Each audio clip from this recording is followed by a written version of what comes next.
Onye ọma m, ị nụla akụkọ ndị hiri odo n'ụwa taa? Ọkọ akụkọ bụ m, Ọsọndụ Chukwuebuka. Onye ọkaiwu Kenneth Okonkwo na-ekwu ugbu a na onyeisiala Tinubu anọrọla ọtụtụ ụbọchị n'ime mba ofesi karịa ka ọ nọrọ n'ime mba Naịjirịa. Ọ gara n'ihe ụrụtụ aka na onweghị onyeisiala n'ime mba ụwa nke mara nke oriri nke mba ya na-agabiga ihe Naịjirịa na-agabiga ka ọ dị ugbu a, nke ga-agbapụ gawa izu ike. Ụlọ ọrụ njem ụgbọelu Air Peace achọpụla onye isi na-akwa ụgbọelu Boeing 737 ahụ nke chichapụrụ n'okporo ụgbọelu n'abalị 13 nke ọnwa Julaị afọ a na Port Harcourt n'ihi egeghị ntị n'olu osote ya maka nchekwa ndụ ndị njem n'ụbọchị ahụ.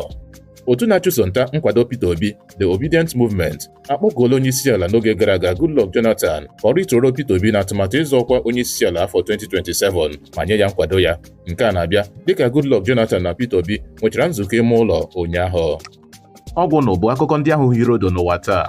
Sonyere anyị na YouTube, Facebook nakwa WhatsApp chanel anyị na Akụkọ n'asụsụ Igbo.